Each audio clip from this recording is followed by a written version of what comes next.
Good evening. Welcome, friends. This is a very special occasion for the town of Concord, the celebration of the 250th anniversary of the shot heard round the world. Self-determination, equality, and liberty for all people are as meaningful today as they were 250 years ago. It is truly an honor to introduce Ken Burns. Ken Burns has been making documentary films for almost 50 years. Since the Academy Award-nominated Brooklyn Bridge in 1981, Ken has gone on to direct and produce some of the most acclaimed historical documentaries ever made.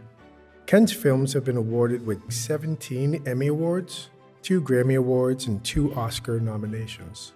Ken was honored by the Academy of Television Arts and Sciences with a Lifetime Achievement Award.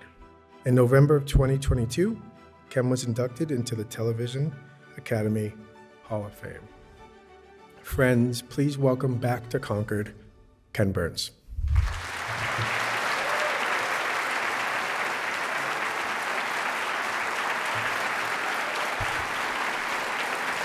Thank you.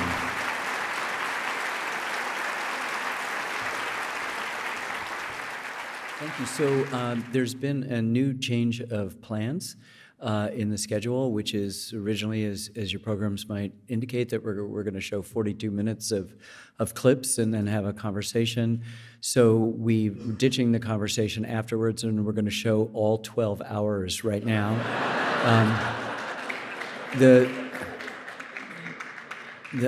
I've asked the Concord police to lock the exits because if you take prolonged breaks, it's going to take a lot longer than that, and I'm hoping that we can get you out of here before school starts tomorrow morning. No, I'm just teasing, and I do that every time because you have to understand that filmmakers hate to show clips. We work for, in this case, nearly a decade on this film, the we being Sarah Botstein and David Schmidt and I producing and directing this film.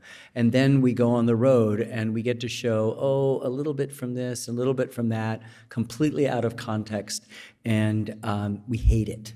And so I've spent the last nearly 50 years of my life teasing the audiences that we're going to show the whole damn thing in one fell swoop. We're not. We're going to show a few clips. But I did want to say, as I think everybody's been talking about, that this November 16th, PBS will begin broadcasting and streaming our 6-part, 12-hour series on the history of the American Revolution, which has been underway now for so many years. In December of 2015, we were finishing a big series we did, 10 parts, 18 hours on the history of the Vietnam War, and I remember turning to Sarah Botstein and saying, we're doing the American Revolution next. Now, next doesn't really mean what next means to you. It means that every year for the next 8 years, we'd have at least one film out, different film, but that we were going to tackle this most critical of topics. I had made a film on the Civil War that came out 35 years ago this year's, and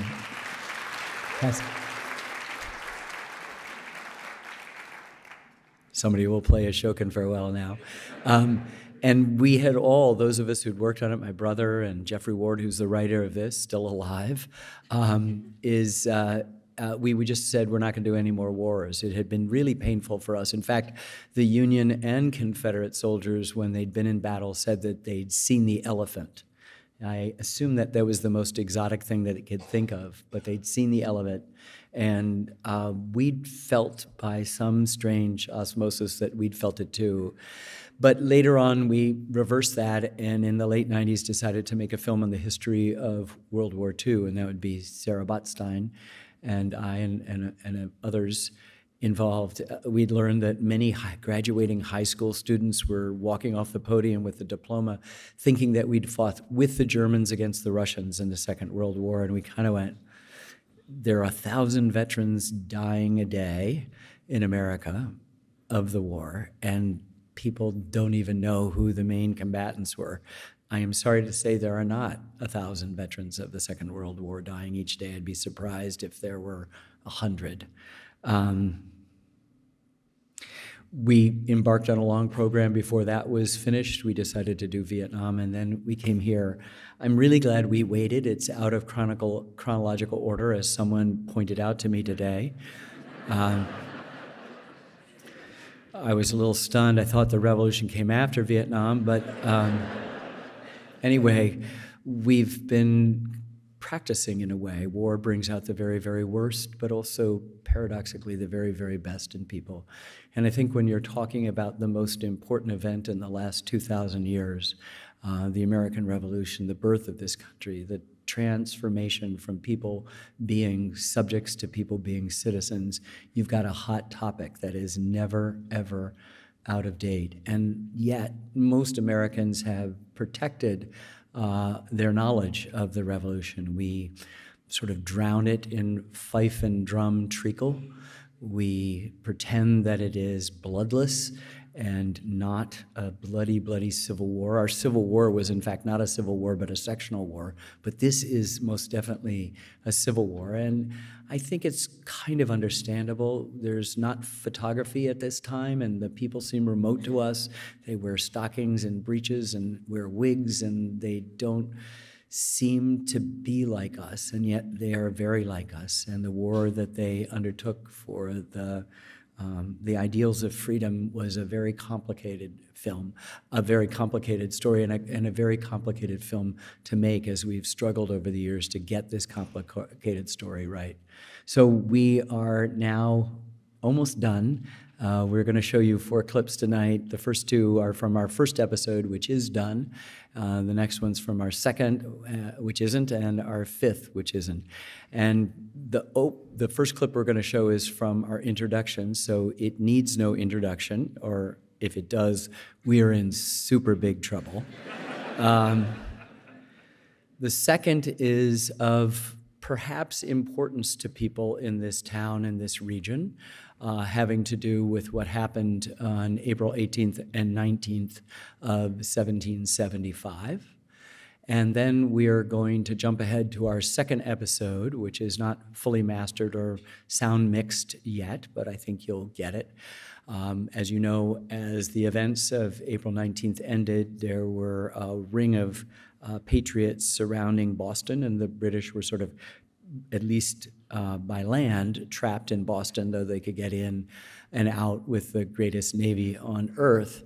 But that changes in our second episode when the cannon that Ethan Allen and one of the great, great American generals named Benedict Arnold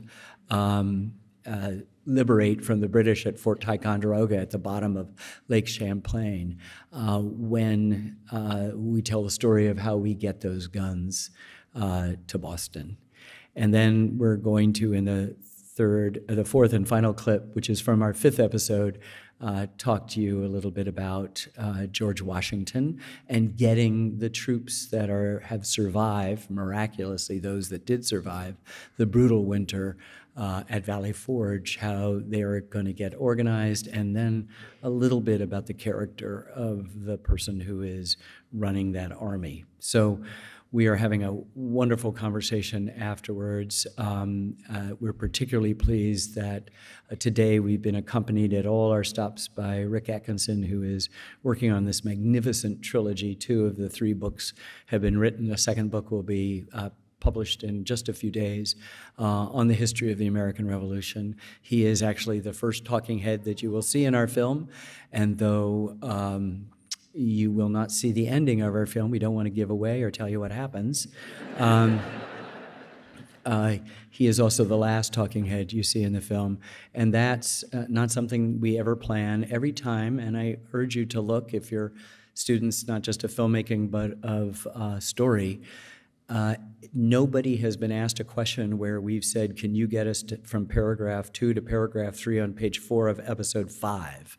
If you are in this film as a talking head, is a happy accident of survival, of movement around, and some talking heads change location and are better for 6 months there and then in another place. But it is a testament to Rick's extraordinary understanding of this hugely important event in world history that he occupies these 2 extraordinary positions in our film. And our film would not be as good as we think it is. You'll be the final judge without him. So I'm so happy to be here. We've had a long time in Boston. We got here 2 days ago, and it feels like we've been here for a couple of months.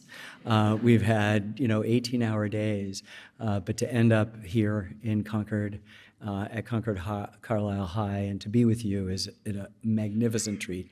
And we look forward to the conversation we'll have, incorporating many of the questions that you've submitted. So enjoy, and you'll be out at, as I said, about 7:15 tomorrow morning.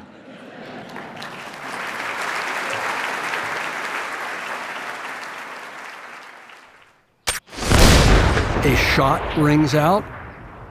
No one knows where the shot came from. That leads to promiscuous shooting, mostly by the British. It's not a battle, it's not a skirmish, it's a massacre. Now blood has been shed. Now the man on your left has been shot through the head. Your neighbor on the right has been badly wounded. You can't put that genie back in the bottle. It's hard to come back to 2025 after seeing that. Amazing. Good evening. I'm Jennifer Moore. I'm the statewide and features editor for GBH News, and I have the pleasure of being the moderator of tonight's panel. We're going to take just a moment to reset our stage, and before we invite the panelists out, I want to echo the sentiments of Gary and Rob in sharing just how special it is to be here tonight with you in Concord during this week. A lot of us have been counting down probably years to this event, and now that we're here, we're asking, how do we meet this moment, both in its historic weight and also in the moment the country finds itself in today. At GBH News, we are, of course, covering the anniversary events, but we're also shining a fresh light on Massachusetts' role in the revolution. And we're applying a lens of civics and self-governance to a lot of our feature stories. For example, the importance of an independent judiciary as seen through the Worcester Revolt, the freedom of the press as seen through the Massachusetts Spy newspaper, and the themes of pluralism, equality, and the pursuit of happiness, sharing stories of Black and Indigenous soldiers, including several from here in Concord.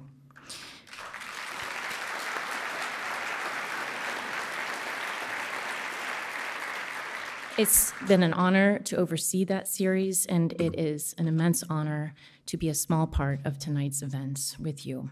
Now, I am thrilled to introduce this panel. You've already met Ken Burns, the one and only, who is unparalleled as a storyteller of American history and broadcasting. I know we're all eager to hear more from Ken, especially after seeing that reel. Joining Ken tonight are two other luminaries on the panel. Sarah Botstein has produced some of the most popular and acclaimed documentaries on PBS. She's currently producing and co-directing The American Revolution, along with Ken Burns and David Schmidt. Her previous work includes the documentaries Jazz, The War, Prohibition, the Vietnam War, College Behind Bars, and Hemingway. The U.S. and the Holocaust marked Sarah's debut as a co-director. She also works closely with PBS Learning Media to develop educational materials as part of the Ken Burns Classroom Project. And she's working on a 3-part series about Lyndon B. Johnson and the Great Society.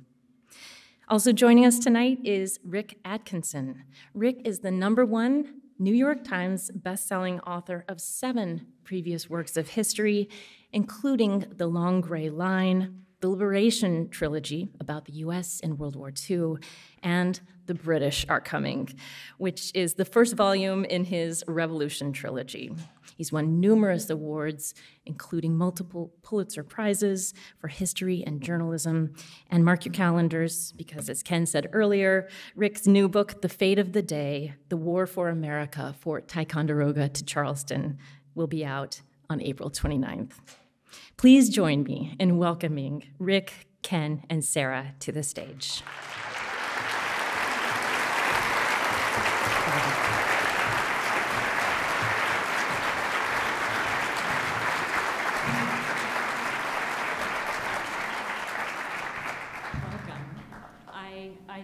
speak for all of us in the room to say there is an energy here that I don't think I have felt quite anywhere else. So thank you all for being here. Welcome back to Concord. We have promised some time for audience questions, but we're going to kick it off with a couple directly to our panel this evening. I want to start coming out of that reel to go back to 1775 and Sarah and Ken, to pose a question to both of you. You know, a lot of themes come up when we see and hear of this story, themes of power, themes of hope. The one that's sitting with me is courage and how it can and often does come from unassuming or unlikely places. I'm wondering if you can each tell us an example of courage coming from an unlikely place in the film. And Sarah, if you might kick us off and then head over to Ken. Oh gosh, I have to go first. Well, thank you. It's been a remarkable day to be here, first in Lexington and then in Concord, and to be here with Rick and Ken, and just this whole area of Massachusetts and these two towns have been extraordinary to us for the last 5 or 6 years. So a huge thank you to all of you for opening up the gates to your town and letting us make this film. Courage comes in so many forms in war. I think there's courage on the battlefield, there's courage in leadership, there's courage in mothers and wives and children. I think war is actually about courage. And so it's a subtext of so many aspects of the story.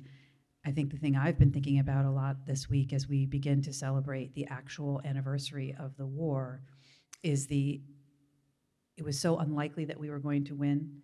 It took so much courage for the leaders to convince the populace, for the populace to convince people in Massachusetts, to Virginia, to South Carolina. And the whole war is actually, I think, in some ways about courage. Ken. Yeah, I think I agree that's what it's about. It's so improbable that they would win. You have to ask some pretty amazing questions of the war and then perhaps of yourself as that bounces off and come back to you about why, given how bad the odds are, you would continue to fight. You're up against the greatest military power on earth, certainly the greatest Navy on earth. There's not a snowball's chance in hell that you're going to prevail, and yet it does. And it's something about the ideas. I think there's something incredibly important about it, and throughout people talk about it, and Serena Zabin gets into it a little bit. This idea that you may have God, providence, whatever people think, or just the moral justness of your cause, and there's a kind of animating spirit. There's another point when the Declaration, which sort of ends our second episode, is signed. All of the episodes are named after quotes from little snippets from Thomas Paine. That in order to be free, you can hear that in that first quote over the canon that opens the film. The second episode is called An Asylum for Mankind. And he says in Common Sense that not since the time of Noah do we have a chance to get things right, different, to make the world over again. And there's something incredibly powerful about that. And I think that that's the infectious part of the revolution for us now, particularly in difficult times, that we see it is still these ideas that are forceful, that are animating. And to me, this sense that because you've got the rightness, the certainty that you hear sometimes, not just from George Washington, but all the way down, they're losing most of their battles, right? And there's a kind of, it's okay, when the war moves to the South, there's one soldier, one general who says, we fight, we get beat, we retreat, we fight again. And they're playing this extraordinary game. And I don't fully know how to articulate how impressive that is. And that's just in a military sense, in the courage to face battle, the courage to sort of get up after you've been beaten and go on. And I'm constantly amazed at it. But to me, it's also Hannah Davis letting her husband go. And what's he doing? He's not talking very much. There's a kind of seriousness about him, and he's about to be killed. And she's realizes that he's talking about their children. And there's something incredibly, desperately powerful about her comments, and then her bravery, the stiff upper lip, as he is in front of 4 children brought into their house, and then 2 other dead comrades. I'm in awe of it. It makes you wonder what you'd be willing to die for. I mean, as Rick says at the very beginning of the film, this is the most profound question you can ask, and Absolutely. At the heart of that is courage. This is a theme, and it almost seems like a technique, and correct me if I'm mistaken, that is mirrored across all 3 of your work, and that is you have some magnificent ability to see the overall perspective, but to really narrow down on these tiny details. Rick, you do that a lot in your work as well. Another theme I want to ask about is nuance. People and causes and wars don't often fit in a nice, tidy box with a tidy label, right? I have seen that in your writing. Can you shine a light on one element of or aspect of nuance, Rick, from early on in the war? Something that Americans maybe don't know a lot about. One aspect of the war that I think is particularly interesting is, first of all, when you see this magnificent, beautiful film, it gives you the opportunity to ask yourself, first of all, what you would do, and to walk a mile in the shoes not only of Americans who fought here in Concord, but also the British who were fleeing as quickly as they could back to Boston. It's an opportunity to feel empathy for everybody that's swept up in this extraordinary event. I think one of the nuances that I've wrestled with for quite a while now about the revolution is the body politic of America in 1775. And there are 2.5 million people in this country. 500,000 of them are enslaved. Of the 2 million, it had long been thought, thanks to John Adams' bad math, that the population basically fell into 1/3, 1/3, 1/3. That 1/3 were aligned with the rebels, 1/3 were neutral and just trying to stay out of the way, and 1/3 were basically loyalists who refused to take up arms against their lawful sovereign. We now know that through modern scholarship that that's wrong, that the number of those who are loyalists really is closer to 19 or 20%. And it turns out that that is not sufficient to control the levers of power in any of the states. So that from 1775 on, there is not a single state in which the loyalists, the British, control the government. They control pockets of it, and there are pockets of loyalism along the western frontier and in parts of the coastal areas of the mid-Atlantic states. But the fact that the percentage of those who remain loyal among the 2 million whites among us is as small as it is, suggests that the power of the ideas that are propelling this rebellion forward, the sense of unity, which really starts in Lexington and Concord, where you have to pick a side at that point because people are dying, and the notion that we're now involved in a struggle for something bigger than ourselves. That's at the heart of the American aspiration, to find something that's bigger than yourself that you believe in and commit yourself to it. That is the heart of what the rebellion is ultimately about. It's really what the republic becomes about. And it really starts here in your town. So the idea of self over service, I want to stay with that for just a moment. Do you feel that that is the glue that has held us together as a republic, as a country? And is it still today? I mean, can you look back in the revolution and see that that has been a through line, and are we still there? It's certainly part of a mythology. It's certainly part of a story that we tell ourselves. It's certainly been a reality at times, and it's certainly been a dream, and it's certainly been all of those things at once almost all the time in different levels and amounts. And so it's really impossible to get around it. There may be that same 19 or 20% who are not loyalist in the sense of the revolution, but just may be completely anti-government, that are not engaged in whatever this project is about. And there are times, particularly now, when we feel that a lot of that is slipping away. But we also know that there's a powerful dissatisfaction to that as well, and that we yearn. And one of the things I think that the storytelling about the revolution has the opportunity of doing, Rick's book, our series, other events that are going to be part of the whole melange of 250 celebrations, is it gives us a chance to revisit these things, to perhaps revitalize them, to put, as we said yesterday, the us back in the U.S. And that may be. I don't think at any one time we can really. I think my math is as bad as John Adams. You know, the ability to calibrate it or to measure it is really wrong. And so I think we can just say that all of those things are there. We have a spectacular thing. For the first time in human history, people were going to be citizens and not subjects, and that has a huge appeal. It has been the greatest export that we have ever had.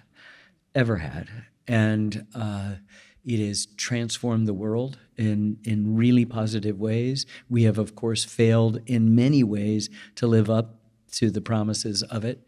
And it's going to be a constant struggle. I mean, Adams himself, who's so magnificent, his mind operates so differently. He's very curmudgeonly, he's very grumpy a lot of the time, but he's also worried. He understands human nature. You know, I mean, even when he's on the committee that's going to write the Declaration of Independence, he says, "You, Tom, you write it. I'm fat and disliked, and you're." And you're a better writer, you know, like that. And he has that sense of self-awareness, and he worries out loud. You can see it in other parts of the film. He says, you know, I just wonder whether we have enough virtue for a republic. There's so much ambition and avarice, and he lists all of these negative things, and you go, my God, this is describing our society right now.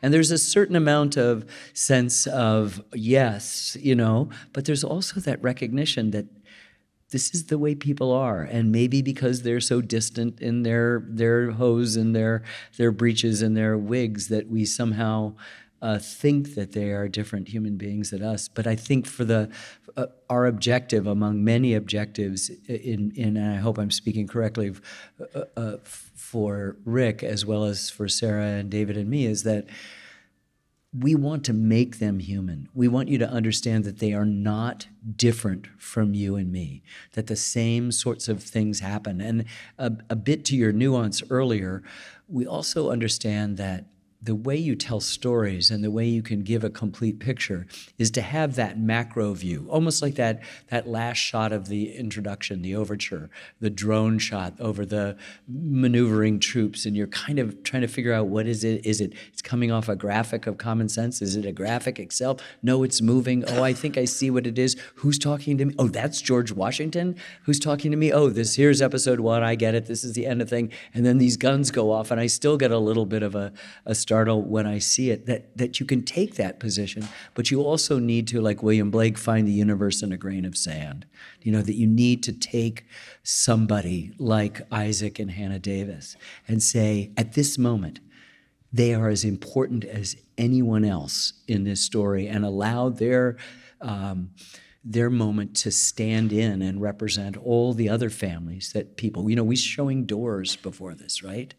We'd always meant to be free. They'd had that distance from the mother country. There was a sense of freedom and possibility. It was different. Most of these people, their ancestors or themselves, their parents had lived dependent lives, thousands of years working property for 1,000 years working property for someone else, and all of a sudden you're here. You own your own property, or you're about to get out from under an indentured servitude contract and really be able to understand the blessings of liberty. And so that just explodes and blossoms here. And it's still here. It's still here. Nobody wants to be told exactly what to do by a tyrant or a monarch. Been there, done that. Absolutely.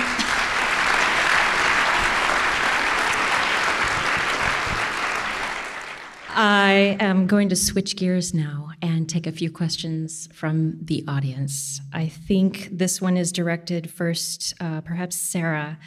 What did you film in the towns of Lincoln, Lexington, or Concord? Well, you saw a lot of it today, everyone. We filmed along the Battle Road. We filmed at the park. We filmed the statue. We filmed houses. We came here, I think, 8 times with our crew over the course of about 5 years, and then spent several days in Boston. And we were talking earlier about we've all worked on different projects about different wars and been to different battlefields and different important places in different wars. And there is something pretty spectacular and profound about walking on the ground where history happened and the birth of our nation and the first shot, and just driving around here is really very special. You live in a really historic and important place, and we're really grateful. Our producer Megan Ruff is somewhere in here, and she wrangled. We got in trouble with a drone. It's not always straightforward, but we really loved the access that you all afforded us. We're going to put an end to this once and for all. Somebody actually wrote on a card, where was the shot heard round the world? Rick is up. And that's not all. They wrote Concord or Lexington and pointed with an arrow to Concord and saying winner. Okay? So I'm going to throw this one to you, Rick. Where was the shot heard round the world? This is worse than a Michigan-Ohio State.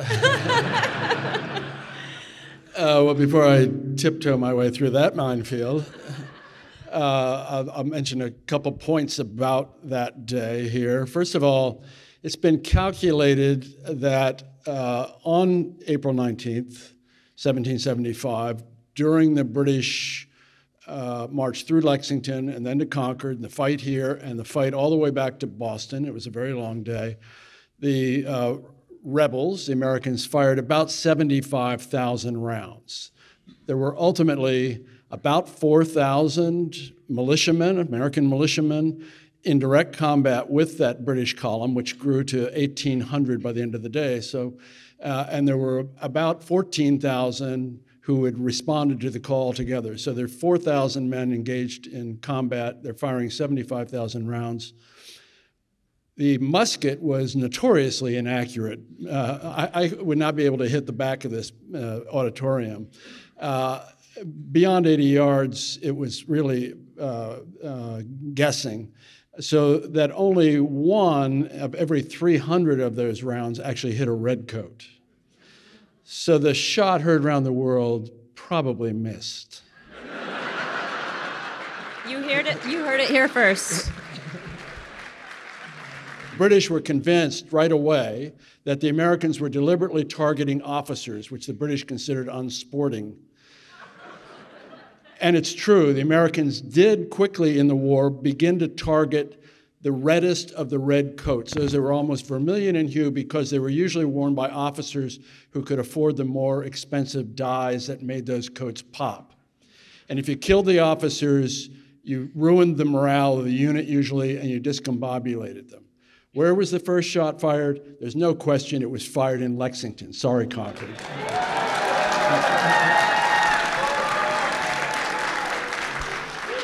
But where was the day won? It was won in Concord.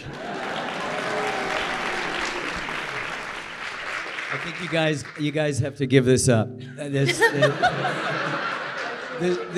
is a fool's errand.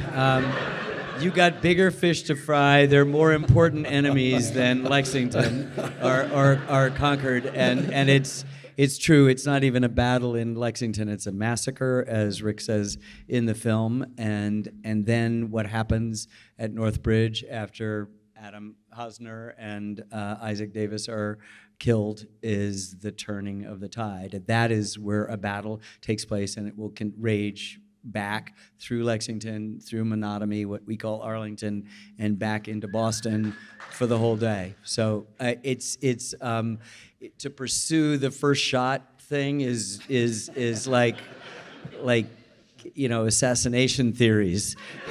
Maybe the first shot missed, as Rick suggests. Do you want to have that on you? But it happened on Lexington Town Green. Ken, I want to direct this question to you. Someone has written, listening is a key part of storytelling. How do you choose which voices to highlight? And has your approach to that changed over time? It hasn't changed. I hope we've gotten better as sort of craftsmen, technician, artists, whatever you want to call the aspects of what it was. But first of all, listening is hugely important to the art of interview because it's so critical. You come with a list of questions, and if you're so engaged in trying to get through that list of questions, you forget that when you asked question number 4, there was suddenly a look in the face that you missed because you're thinking about how I do 5, that you realize that there's a 4A, B, C, D, E thing. And so at the heart of extracting from the generous human beings who sit down and submit themselves to our cameras, and these are not adversarial relationships, but they're not easy either. They require on their part a great deal of attention. But I think that that's the key to it. There is a whole bit of letting the material speak to you, which is an incredibly difficult thing to let go. There's a human tendency to superimpose something, like you figure this out. That's why so many documentary films advocate a particular point of view, perhaps a political dialectic, perhaps something else. And it takes a great deal of restraint, a great deal of listening to understand that our obligation is to call balls and strikes like umpires, and to, as Rick said, just listen to what a British soldier feels coming back here. From retreating from it, and to understand a loyalist without judgment. You could understand why someone would be a loyalist. To figure out a German officer's wife who's brought her 3 small children to the United States to watch the triumphant victory of her husband working for the British Army of Burgoyne at Saratoga, and it doesn't work out that way. And she's in a house in which she is watching men being operated on, one leg being amputated, and see a shell come in and take off the other leg.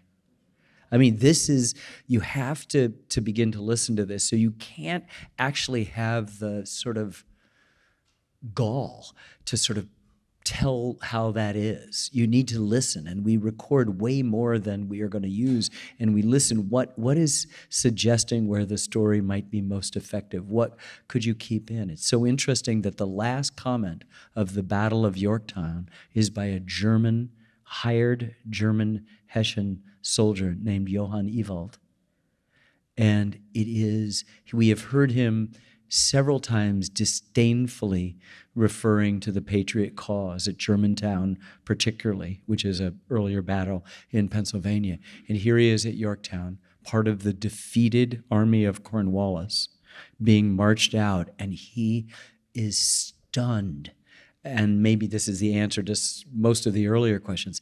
He is stunned at what the effect this word liberty means on people, and that this rabble of peasants could have overthrown a monarch because of the power of that word. And so it really, we're most definitely going to find a quote for Washington to end this, right? Don't need it. We know what he's done. It coming from Johann Ewald, it's a kind of surrender of a different kind. It's a capitulation to the power of the idea of liberty and its animating force to pick up this rabble, this group of peasants, these farmers, these rebels, and realize they had just defeated one of the great empires in the history of the earth. That's a good story. Can I say something? Absolutely. Yeah. I think I've been really lucky to have worked with Ken for a really long time, and he usually starts speeches and talks with students by saying the word listen. And I think that listening is one of the highest forms of human interaction, of love, of understanding, of learning.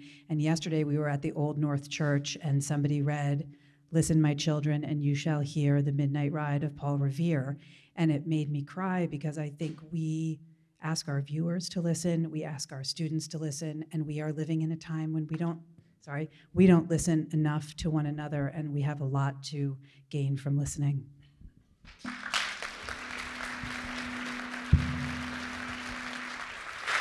Before I let you go, I want to pose another question to each of you. And Rick, let's start with you. What is the most important lesson from the Revolutionary War that Americans can impart today?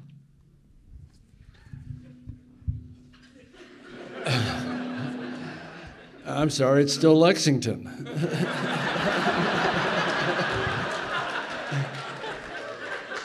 So look, we're the beneficiaries of an enlightened political tradition handed down to us over 250 years from that revolutionary generation. It includes personal liberties, it includes strictures on how to divide power and keep it from concentrating in the hands of authoritarians who think primarily of themselves. We can't let that be taken away. We can't let that slip away. We can't be oblivious to this priceless gift, or the hundreds of thousands who've given their lives to affirm and sustain it over the past 250 years.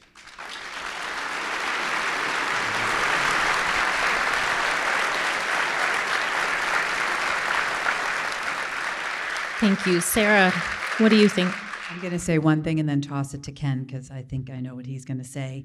Why don't you say what you think I'm going to say? Okay, I think he's going to talk about the importance of citizenship, which is definitely a takeaway from not just a film on the revolution, but the last film that we worked on, which was about what happened to what happened during the U.S. and the Holocaust, and the U.S.'s response to what was happening to European Jewry before the war. I think it is a privilege to live in a democracy. I think it is extremely important to exercise your right to vote, and I think it's extremely important to be involved in your community in the tiniest to the biggest ways, and that is a lesson that we should really take from studying the revolution and protect from studying the revolution. So.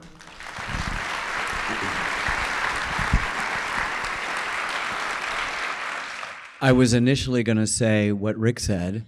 I was just going to say what he said, and then I'll say what the both of you said. I think that's really important. Sarah's absolutely right. You know, this morning, my day started off in Lexington Green, and there was a press conference, and the lieutenant governor was there, Kim Driscoll, and there was a senator who is here tonight, a state senator.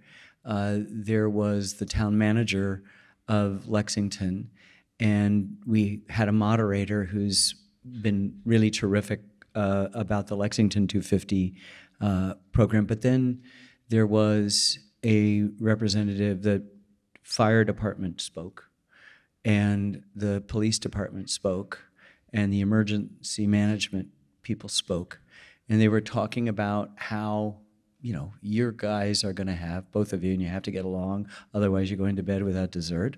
Lexington and Concord in the next couple of days are going to have a lot of people here.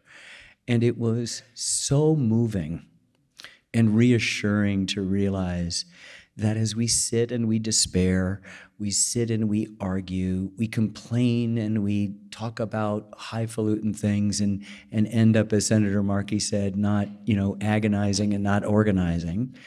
I told the people at the library that the way he pronounced it with his wonderful accent, it sounded like the same word to me, you know.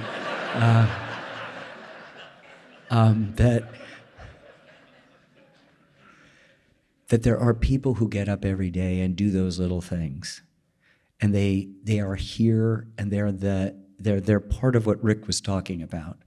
That the big ideas, the sacrifices, you know, people landing. When he talks about the hundreds of thousands of deaths defending that, he's talking about farm boys from Iowa landing at Omaha Beach. They're not into plunder. They're not being paid much. They're not getting any reward. They're not doing this in the service of expanding the empire of the United States. They are doing it for an idea. It is the same idea that propelled Isaac Davis from his house in Acton to the North Bridge. This is the most important thing, and around us, the structures of this democracy are so ordinary and quotidian and as moving as you could possibly imagine. And somebody from the press would ask a question and the police chief would come back up and speak. And then the woman from the state's emergency management would come. And then someone else would come up, and you realized this is what it takes. All of us, right? I have had the privilege of making films about the US for nearly 50 years, but I've also made films about us.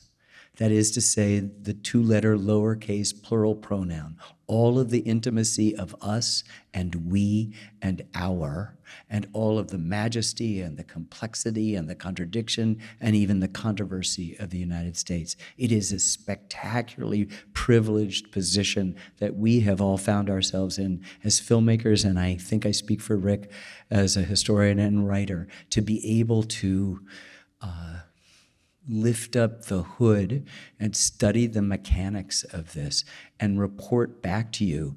There's been no better way to do this invented, as messy as it might be. And do not lose this. Do not give it up. Fight. Fight.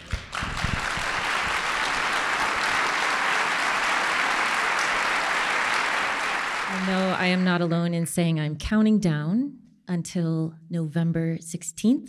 Until birthday. Oh, and it's Rick's birthday. Because of that, of course. Actually, nearly 10 years ago, we got together and decided we got to do something for Rick for his 73rd birthday, and you know.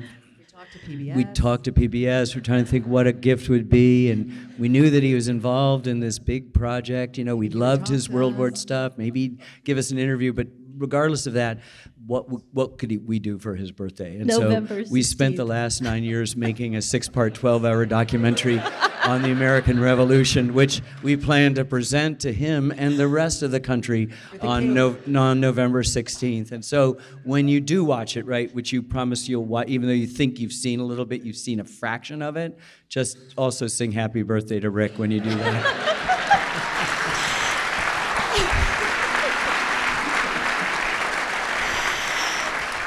That is one date. So the American Revolution is coming out on PBS November 16th. The other date is April 29th. Rick's book is coming out, his second in the Revolution trilogy.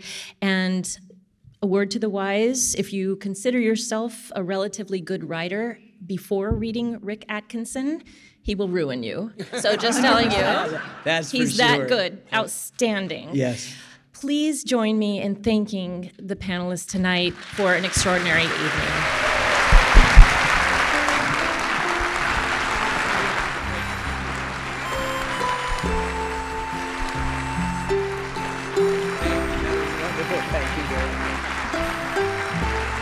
Thank you all, and good night. Thank you. Good night.